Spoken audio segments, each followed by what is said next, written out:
Welcome to the Anti-War Room for the week of July 28th, 2008. We're joined by Raed Jarrar, the Iraq consultant for the American Friends Service Committee. Hello. Thank you for having me. So why don't you tell us a little bit about what you're doing with AFSC? I'm the Iraq consultant with the American Friends Service Committee. I do work on more than one front against the war. In my time in DC, I spent most of my time meeting with Congress members and staffers to try to inform them about the latest developments in Iraq and the major and most important dynamics inside Iraq, trying to bring the Iraqi voices into the US debate in DC.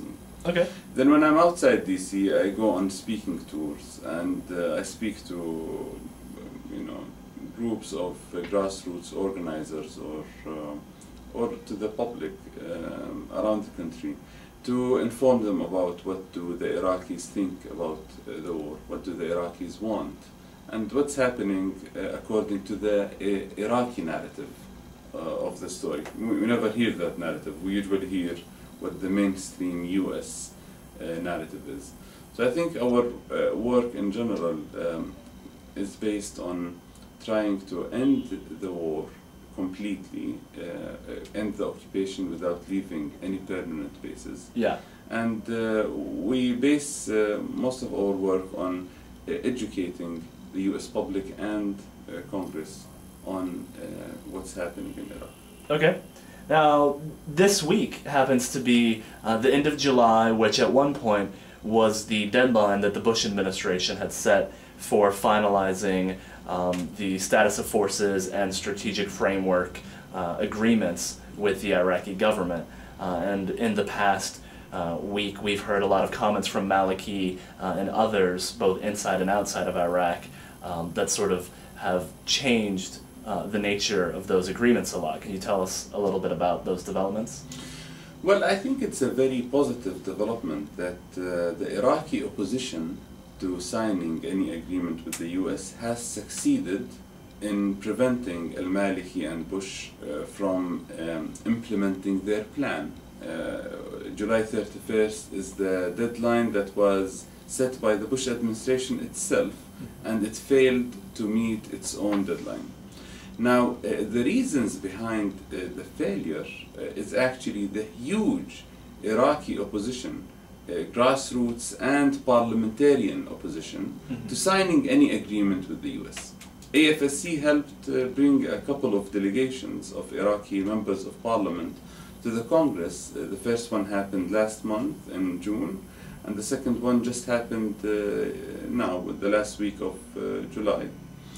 Now, both delegations brought members of parliament who represented the view of the majority of parliamentarians, the majority of Sunnis and Shiites and Kurds and seculars and Christians and others who are controlling the parliament. Now, mind you, these people are actually different than the other Sunnis and the other Shiites and the other Kurds and seculars who are controlling the Iraqi executive branch. There are two different political views inside the Iraqi government itself. The ones that we usually hear are the voices of the executive branch, the Sunnis and Shiites and Kurds in the executive branch, al-Maliki and al-Hashimi and Talibani and others who control the executive branch exclusively. And I don't think many people in the US realize that these Sunnis and Shiites and Kurds who control the executive branch are actually a minority in the legislative branch, in the parliament. So the delegations that we helped facilitate their trip to DC and New York, they brought letters signed by a majority of parliamentarians that said, we are against signing any agreements with the US before the last US soldier leaves Iraq. They said, we are not against the concept of signing an agreement with the US, but we are against the concept of signing an agreement with the US while Iraq is under a foreign occupation. It makes a lot of sense. Now, this opposition actually of the Iraqi grassroots and the Iraqi parliament they said no to signing any agreement with the US. And I think they have succeeded in that so far. We shouldn't forget that these are the same powers, whether it's the grassroots or the political powers in the parliament, that have succeeded in preventing the US and al-Maliki from passing the oil law that would have privatized Iraq's oil. So there is some Iraqi opposition, a political, non-violent opposition to the Bush administration's plans in Iraq, and it seems like it has been achieving some successes every now and then. Okay, so the changes in Maliki's statements over the past 2 weeks, you think are responding to that internal pressure, politically? Yeah, I don't really think that al-Maliki's announcements for asking for a timetable for withdrawal are sincere. I don't think he means them, or he actually will follow up on these things. I believe that he's more trying to avoid being destroyed by the public pressure. There is so much public pressure in Iraq. The majority of the Iraqi people, regardless of their backgrounds or ethnic belonging or geographic place, wherever they are positioned in the country, the majority of them are for a complete US withdrawal that leaves no permanent bases, no troops, and no mercenaries, no private contractors behind.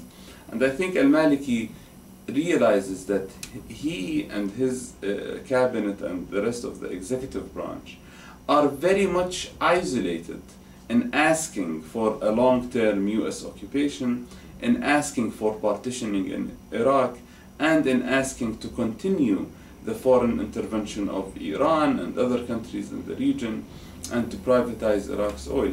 And that's why I think, they are trying to appeal to the majority of Iraqis by giving these statements. I personally don't think they will actually follow up on it, because they realize, and the majority of Iraqis as well realize, that the only reason al-Maliki is still working as a prime minister is that he's protected by a US tank.